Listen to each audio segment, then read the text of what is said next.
Hi, I'm Sienna, and I'm 26 years old. Some families play favourites with their children. My husband Max's family was one of those. To be honest, it was actually my mother-in-law Helen who showed favouritism. My husband was the neglected child, while his sister Maggie was the mother's little girl. Frank, his father, was neutral and the only other sane person than Max. When I met his family, his mother and sister immediately gave me bad vibes. The insults they threw at me, and Max, gave it away. It was probably because I was an average girl from a humble background, and the fact that Max can never do anything right. Helen and Maggie continuously insulted us.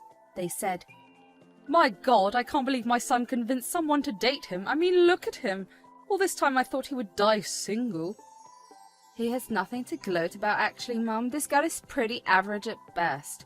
And she's not even rich like my boyfriend. She suits you, bro." "Don't disrespect Sienna. She is our guest. You two are behaving like uncivilized people. This is embarrassing." "What is embarrassing is my son bringing home a worthless girl. Not that I had any hopes for him." "Stop it now. Sienna, Max, I'm sorry you had to hear that. Please don't take it to heart. You two are great people and perfect for each other. I'm happy for you." Max looked down the entire time and didn't say a word. I also sat silent because I was dumbfounded. Helen and Maggie quieted down a little, but still threw some offending remarks here and there. That's when it all made sense to me. Max did talk to me about being a black sheep. I never believed him because he was not only accomplished, but also a generally sweet person. It was one of the top reasons why I fell in love with him. Anyway, as the days passed, it became clear to me why Maggie and Helen stuck together. They had very similar personalities and had very few friends. I guess that their offending and rude behaviour drove people away easily. Throughout the entire relationship, none of them changed their tune towards me. I did talk to Max, and he agreed that it would be wise not to mingle with them too much. About 4 years after we got into a relationship, Max proposed to me. I said yes because there was no way I was leaving this man, so we got engaged and told everyone. Frank was pretty happy for us and congratulated us. However, Maggie and Helen, as usual, had a lot to say. They said, "So you two are settling down now. Good for you. We will see how long you two last. I will bet 1 year. After that, you two will be bored with each other." Yeah, I mean, what do you guys even do all day? I can't imagine spending time with people who are dumb as rocks. "It's a shame Maggie isn't getting married first. It would have been such a big deal for us. We would be planning so much. Why don't you guys wait a little more and see if your relationship actually lasts?" We have been together for 4 years and are now engaged.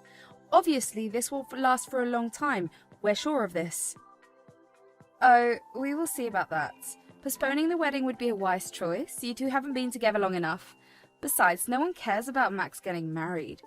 "At least I'm not the one in a long relationship with no ring on my finger. You can give me lectures when you're engaged yourself." At this point, the entire conversation took a weird turn. That comment had Maggie fuming. Even Helen looked shocked and displeased. Maggie said, "How dare you insult me like that? My boyfriend and I are a good match, unlike you two. Besides, we want a big wedding and not a cheap one like yours."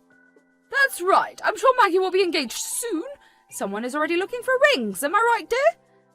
"Yes, you are, Mum. Watch out. I might just beat you to the aisle if my calculations are right. Then I'll be the first child to be married. All the attention will be on me." "I would love that if it happens. I pray you get married first. You are the eldest, and it's only fair you get to marry first." Max and I didn't respond any further. Maggie and Helen went on to have an animated discussion between themselves about Maggie's imaginary wedding. We simply talked to Frank and left after a while. Right off the bat, I knew there was no way I would include Helen and Maggie in the wedding planning. I also didn't include them in the bridal party. They did throw a fit, but told me that they didn't want to be there anyway. The wedding planning itself progressed gracefully without any trouble from the two. I was starting to think that they might be mean and won't do anything stupid. However, I was wrong. I had underestimated just how nasty these two could be. It was about 4 months before my wedding when I got a strange call from Helen. Max wasn't home, so it was only me dealing with her. I was dreading picking up the call, but knew that I had to. Helen called me and told me to come straight to their house. I was confused because they never wanted to do anything with me. So when they called me, I was skeptical about going alone. However, thinking nothing of it, I went there anyway. When I arrived, Helen and Maggie were patiently waiting for me. As soon as I sat down, Maggie said, "I'm pregnant and engaged, so I'm going to get married soon. You're here because we need to discuss your wedding?" "Well, my congratulations are in order, but what does it have to do with my wedding? I'm a little confused." "Well, she is pregnant and having my first grandchild. Of course she needs to get married first. I think you should just cancel your wedding so that she can have hers. She's more important anyway." "Excuse me? Why the hell would I do that? If she wants to get married, she can do so. Why does she need me to postpone the wedding?" "Because I don't want you or anyone to steal my thunder. You see, I and my fiancé have chosen your wedding date to be our wedding date. I want everyone's attention on my wedding only. This will be my year, and I can't have you distract everyone, so postpone the wedding." "Impossible. That is never going to happen. You are both delusional. There is no way I am cancelling the wedding. You can postpone yours if you have a problem." "But she needs to be married before she has the child. Don't be so mean. I can't have my daughter stressed out over you and your stupid marriage." "Mom, she is intentionally harassing me. Do something before I end up in the hospital from stress." I heard that and promptly left the house. I heard everything I had to hear. The freaking demands of these two lunatics were unbelievable. I felt like I was in a drama. On my way home, I never stopped receiving calls from Maggie and Helen. They even sent me some nasty texts threatening me with many things. When Max came home from the office that night, he looked a little weird. He walked up to me and said, "Sienna, why is Mum telling me that you're being cruel to Maggie? She said Maggie has been bedridden since you did something horrible at their house today." "What the hell? This is insane. Those two invited me to the house to ambush me. They wanted us to postpone the wedding to next year. When I said no, they started to say I was intentionally hurting Maggie." "What? Why the hell do they want us to postpone the wedding?"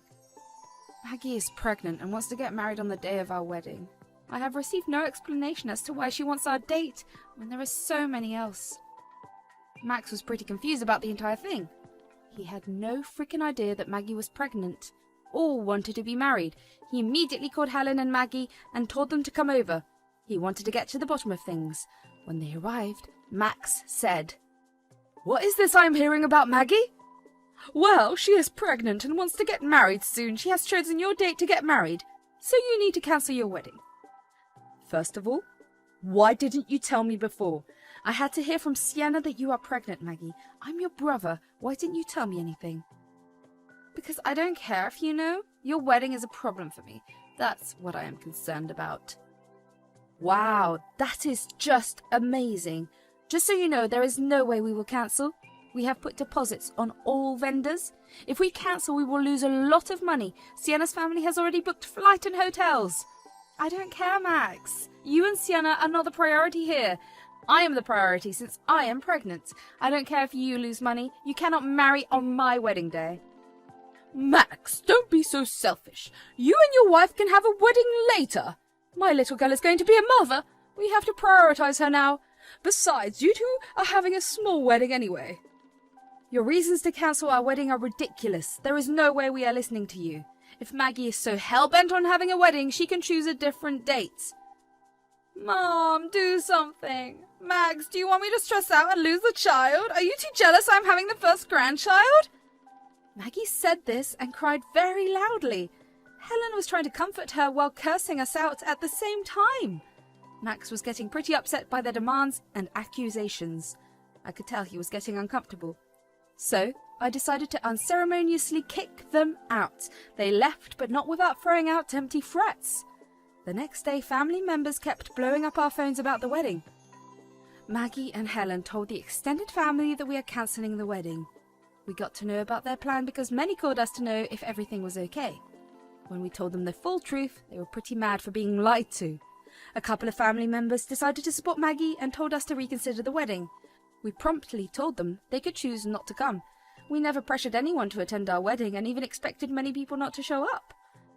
When calling people didn't work, Maggie and Helen tried to cancel our venue and catering. Thankfully, my mother-in-law had advised us to set passwords so their plan didn't work. When the venue and catering people informed me about the calls, both I and Max were starting to get very angry. I almost ended up uninviting them from the wedding. However, I didn't because Max didn't want to exclude his family. Max was so used to being treated unfairly that he never stood up for himself. Since Helen and Maggie were harassing him continuously, he was starting to rethink the wedding. I knew I had to be patient with him and show him exactly how manipulative and toxic his family is. Things helped when his father reassured him a little. He said, Son, Sienna, I'm sorry Helen and Maggie are being so ridiculous. I told them to stop, but they wouldn't listen to me either. It's okay, Dad. I'm starting to feel guilty for stressing them out. Are we doing the right thing, Dad? Of course you are. Don't ever think you are in the wrong. I know Maggie and Helen intentionally set the date to ruin your wedding. Besides, Maggie's boyfriend doesn't even want to get married in a hurry.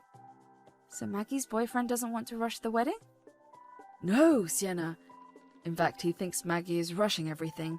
He wants to get financially stable with the baby around and then spend money on a wedding. Maggie and Helen are obviously doing this just to spite you. Max and I were shocked that Maggie and Helen would stoop so low. How can anyone weaponize their unborn child just to spite other people? It blew our minds. It also made me even more firm in my decision to go through with the wedding.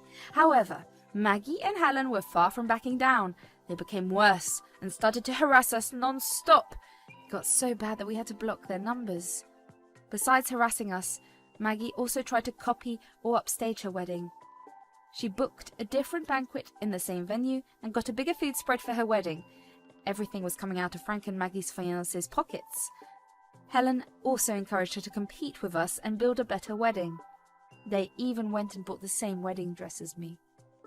Honestly, we were done with her. We were being made out to be the bad guys for not prioritizing her pregnancy.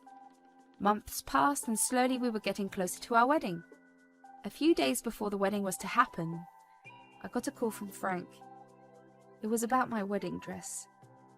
You see, before all this fiasco started, Helen and Frank offered to store my wedding dress in their wardrobe. My wardrobe was full and it was difficult for me to store it in my house, so I let them keep it. Frank called me and said, Sienna, I'm calling to warn you. Helen and Maggie are planning something. I think it's about your wedding dress. You need to come and take it away from our house. What? How do you know that, Frank? Do you really think they would do this? I overheard them talking and laughing about it.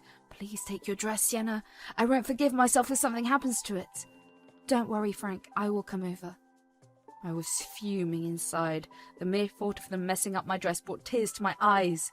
It was a gift from my grandma, who is battling cancer right now. So the dress was extra sentimental for me. I hurried to the house and went up to the closet in their room, with Frank's permission. I found my dress sitting inside. Just 2 shelves over were Maggie's dress. At that point, my mind struck a plan. I could hear the click of heels and knew either Helen or Maggie was coming, so I quickly switched the dresses and waited. Just like I thought, Helen showed up. She said, Well, hello there. Shouldn't you be at your house, or have you finally come here to apologize and cancel the wedding? It's about time. In your dreams, Helen. I'm actually here to take away my dress. Now, if you just excuse me, I'll take my dress and walk away. This is not your problem anymore. Well, wait a minute, dear. There is something I need to take care of. She walked and snatched the dress out of my hand. Before I could react, she dashed into the closet and locked the door. Then all I could hear was swishing sounds with scissors running through the fabric. She finally unlocked the door, and at her feet lay scraps of a wedding dress. This woman actually did rip it apart like toilet paper. She gave me a smug smile while I stood dumbstruck. Helen gleefully hurried off to tell Maggie about her work. At that moment, I snatched my actual dress and dashed for the door. I went to my car, put the dress in the back and locked the door. When I went back into the house, Maggie and Helen were near the closet. Maggie was on her knees looking at the dress. Then she gave the loudest wail and started to shake. I immediately began secretly recording with my phone. Helen was confused. She said, Honey, what is wrong? I destroyed Sienna's wedding dress so that she can't get married on your day. Everything went according to our plan. Why are you crying? Mom, what did you do? This is my dress. You destroyed my dress. How could you do this? Maggie, this is not your dress. I was careful about it. I saw Sienna leaving with the bag. I snatched it out of her hand.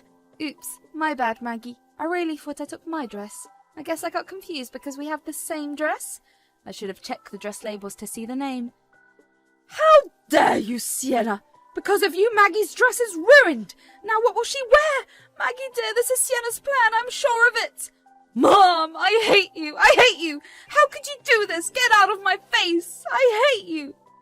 Helen was busy calming down Maggie while I simply said my sorry and went downstairs. I met Frank on the stairs and told him everything. He gave me a deflected look, told me to go home. He also assured me that he wasn't mad at me.